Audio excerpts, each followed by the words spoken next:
తాకట్లో ఉన్న బంగారాన్ని విడిపించి ఆ రోజున మార్కెట్ ధర కట్టి మిగిలిన డబ్బును మీకు అందిస్తుంది కొమ్మూరి గోల్డ్. శ్రీమాత్రే నమః. శ్రీ గురుభ్యో నమః. ద్వాదశ రాసుల వారికి సంబంధించి మే 1 నుండి 15వ తారీఖు వరకు ఎలా ఉండబోతుంది అని ఇప్పుడు మనం తెలుసుకుంటున్నాము. ఈ వీడియో స్కిప్ చేయకుండా చివరి వరకు చూడండి. మధ్యలో నేను మీకు రెమెడీస్ ఇవ్వడం జరుగుతుంది. ఆఖరిలో కూడా ప్రత్యేకంగా మీకు మీ రాశి వారికి ఏ రెమెడీస్ చేసుకోవాలనేటువంటిది కూడా ఆఖరిలో క్లియర్గా ఇవ్వడం జరుగుతుంది. ముఖ్యంగా మనకు ఈ యొక్క కుండలి చూసుకున్నట్టయితే మేషం నుంచి ప్రారంభమై మేషం, వృషభం, మిథునం, కర్కాటకం, సింహం, అలాగే కన్యా, తుల, వృశ్చికం, ధనుస్సు, మకర, కుంభ, మీనం, ఇలా మనకి మేషం నుండి ప్రారంభమై గ్రహ సంచారాలు, ఇప్పుడు మేషంలో శుక్రగ్రహ సంచారం ఇలా ఉంటే ఏమవుతుందని ఇన్ డీటెయిల్డ్గా ఇప్పుడు మనం గోచారం గురించి మాట్లాడుకోవడం జరుగుతుంది. ప్రప్రథమంగా మేషరాశి వారికి సంబంధించి లగ్నాత్ శుక్రగ్రహ సంచారము, తృతీయ స్థానమునందు గురుగ్రహ సంచారం ఉన్న కారణం చేత విద్యార్థి దశలో ఉన్నటువంటి వారికి గురువు యొక్క అనుకూల స్థితి వలన విద్య అభివృద్ధి చెందుతారు.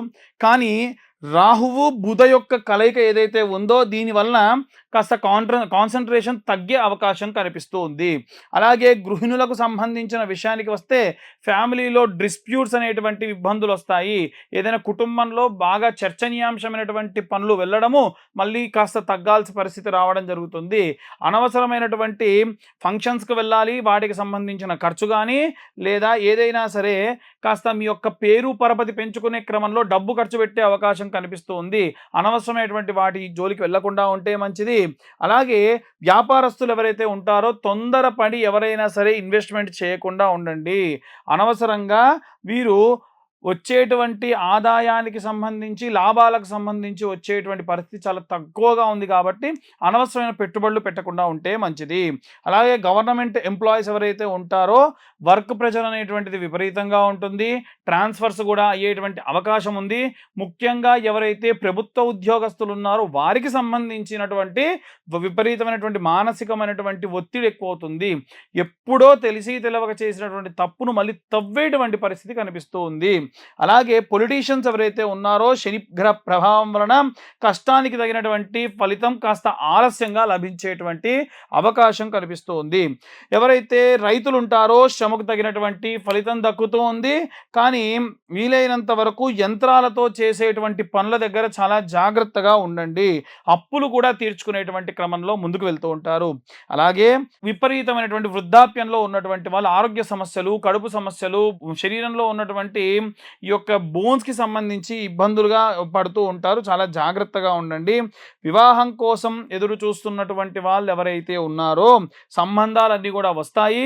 వచ్చినటువంటి సంబంధాలని మీరు తిప్పి పంపించడం వలన ఇబ్బంది పడేటువంటి అవకాశం కనిపిస్తూ ఉంది. అలాగే ఎవరైతే డైవర్స్ కోసం ఎదురు చూస్తూ ఉన్నారో రాహుకేతువుల యొక్క ప్రభావం వలన, ఎందుకంటే 12వ స్థానంలో ఉన్నటువంటి శని ఏకాదశ స్థానానికి సంబంధించి ఉన్నటువంటి దాంట్లో రాహుగ్రహ సంచారము, అలాగే వీరికి పంచమ స్థానం నందు కేతుగ్రహ సంచారం వలన వీలైనంత వరకు ఆలస్యం అవ్వడానికి మాత్రమే ఎదురు చూస్తూ అంటే అక్కరలేనటువంటి పరిస్థితి కల్పించడం అన్నమాట. ఇవన్నీ కూడా ఏంటంటే గోచారంలో భాగంగా చెప్పడం జరుగుతుంది.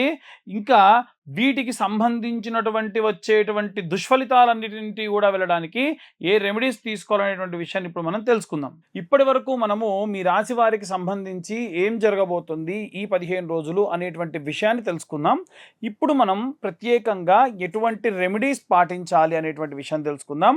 ముఖ్యంగా చూసుకున్నట్టయితే ఈ రాశి వారికి సంబంధించి విద్యార్థి దశలో ఉన్నటువంటి వారు నిత్యము కూడా వీలైనంత వరకు మనకి సరస్వతి ఆకు పొడి అనేటువంటి దొరుకుతుంది, లేదా సరస్వతి లేహ్యం దొరుకుతుంది.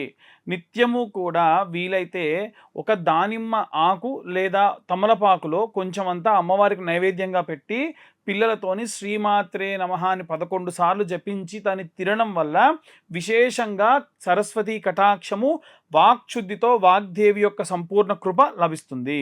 అలాగే గృహిణులు ఎవరైతే ఉంటారో, అంతకు ముందు నేను చాలాసార్లు చెప్పాను, మళ్ళీ కూడా అదే చెప్తాను, సంవత్సర కాలంలో 10,000 సార్లు శ్రీమాత్రే నమః అనేటువంటి జప సంఖ్య పూర్తి కావాలి. వీలైనంత వరకు మీరు ఆ జపం చేయండి, చాలా మంచిది. నిత్యము కూడా చాలామంది గృహిణులు చేసేటువంటి తప్పేమిటి అంటే స్నానం చేయకుండానే ఇల్లు ఊడవడము, గడపను పూజించడం లాంటివి చేస్తూ ఉన్నారు. స్నానం చేయండి చీపురు కర్ర కూడా ముట్టుకోకూడదు, వంటింట్లోకి వెళ్ళి టీ కాఫీలు కూడా పెట్టకూడదు. స్నానం చేసిన తర్వాతకే మీరు ఏ పనులైనా చేయండి. విశేషంగా జ్యేష్ఠాదేవి మీ ఇంట రాకుండా లక్ష్మీదేవి మీ ఇంట తాండవం చేస్తుంది. లేవగానే మీరు పడుకున్నటువంటి పక్క బట్టలు మడతపెట్టడం కానివ్వండి, ఇంట్లో ఎప్పుడు శుచి శుభ్రతతో ఉండడం కానివ్వండి, మంచి మాటలు వినిపించడం కానివ్వండి, ఎప్పుడూ కూడా ఇంట్లో మంచి వాసన వచ్చేటట్టుగా చూసుకోండి. విశేషమైనటువంటి సత్ఫలితాలు పొందుతారు. ఇంట్లో ఉన్నటువంటి యజమాని బాగుండాలి అంటే నిత్యం అన్నదానం చేయాలి. పూర్వం నిత్యం అన్నదానం చేసేవాళ్ళు ఇప్పుడు చేయలేరు. కాబట్టి ప్రతిరోజు మీరు వండుకునేటువంటి బియ్యంలో మొట్టమొదటి పిరికెడు బియ్యం తీసి ఒక కొత్త డబ్బాలో వేయండి. 2 నుండి 3 నెలల తర్వాతకి ఎక్కడ మీకు అన్నదానం జరిగినా బియ్యం తీసుకెళ్ళి ఇవ్వండి. అప్పుడు రోజు మీరు అన్నదానం చేసినటువంటి ఫలితం మీ ఖాతాలో వేయడం జరుగుతుంది. అలాగే ఎవరైతే ఉద్యోగం చేసేటువంటి వాళ్ళు ఉన్నారో, ప్రభుత్వ ఉద్యోగం చేసేటువంటి వారైతే గనక నిత్యము సూర్యోదయాన్ని చూడాలి. నిత్యం సూర్యోదయాన్ని చూసి ఎప్పుడైతే మీ ఉద్యోగంలో గనక విపరీతమైన కష్టాలు బాధలు ఉంటే, మీ కష్టాలు బాధలు పోవుటకు మిరప గింజ అంటే ఎండిపోయినటువంటి ఎండు మిరపకాయలో ఉన్న గింజలు, అలాగే ఒక ఎర్రటి వర్ణంలో ఉన్నటువంటి గులాబీ రెక్కలు చేతిలో వేసుకొని మీ ఆవిడ్ని లేదా మీ పిల్లల్ని చేతిలో నీళ్లు పోయమని చెప్పి సూర్యుడికి అర్ఘ్యం విడిచిపెట్టాలి. ఆ అర్ఘ్యం విడిచిపెట్టేటప్పుడు భానవే నమః, ఆదిత్యాయ నమః, సూర్యాయ నమః, సప్తాశ్వరద మారూఢాయ నమః, ప్రచండాయ నమః, అలా సూర్యుడికి సంబంధించినటువంటి ఆదిత్య, ఇలా సూర్యుడికి సంబంధించినటువంటి అరుణ, ఆదిత్య, సూర్య, ఈ 7 నామాలు కూడా చదవడం మంచిది. దానివల్ల ప్రభుత్వ ఉద్యోగస్తులందరికీ కూడా మంచిది.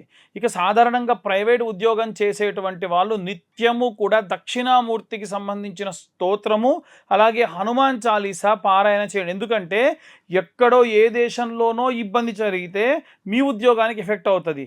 ఆ యొక్క ప్రాజెక్టులు రాకపోవడం, మిమ్మల్ని ఉద్యోగంలో నుంచి తీసేయడం, అలాంటి ఇబ్బందులు అవుతాయి. ఇవన్నీ కూడా దక్షిణామూర్తి హనుమంతుల వారు చూసుకుంటారు. కాబట్టి నిత్యం మీరు ఆ యొక్క పారాయణ చేయడం మంచిది.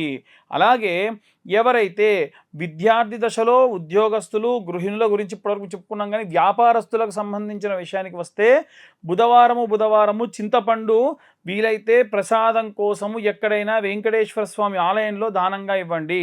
మీ యొక్క వ్యాపార స్థలం దగ్గరికి హెజ్రాలు వస్తే కనుక వారికి తినడానికి ఏదైనా ఇవ్వండి. బుధవారం నాడు ప్రతిరోజు ఏదో ఒకటి ఇస్తూ ఉంటారు వీరు, 5 రూపాయలు 10 రూపాయలు, కానీ బుధవారం నాడు ఏమైనా తింటారా అని చెప్పి తినడానికి ఏదైనా ఇవ్వండి.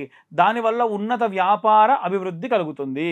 అలాగే సినిమా రంగాలు, మాస్ మీడియా, యూట్యూబ్ రంగాల్లో ఉన్నటువంటి వారికి సంబంధించిన విషయానికి వస్తే కనుక శుక్రగ్రహ సంభావితమైనటువంటి గ్రహాలు కాబట్టి అలా పూజ చేస్తే మీకు ప్రతిఫలం వచ్చేటువంటివి. కాబట్టి వీలైనంత వరకు కూడా ప్రతి శుక్రవారం నాడు కూడా మీరు మహాలక్ష్మి అమ్మవారి దేవాలయంలో కానీ, ప్రసన్న మహాకాళి దేవాలయంలో కానీ, మనకు ప్రతి ఊరి పొలిమేరలో ఆంజనేయ స్వామి గ్రామదేవతగా అమ్మవారు వెలిసిపోయి ఉన్నారు. కాబట్టి విశేషంగా వారికి కుంకుమార్చనలు కానీ, అంత చేయలేని వాళ్ళు ఆఫీస్ నుంచి ఇంటికి వెళ్ళేటప్పుడు కాళ్ళు చేతులు కడుక్కొని దర్శనం చేసుకొని ఆ కుంకుమ పెట్టుకోవడం వల్ల, ఇంకా వీలైతే కుబేర కుంకుమతో కుంకుమార్చన చేసినటువంటి కుంకుమ నిత్యం ధరించడం, ఆ కుంకుమ కూడా వీలైతే ఇంకా సంపెంగ నూనెలో కలిపి ధరిస్తే విశేష సత్ఫలితం పొందవచ్చు.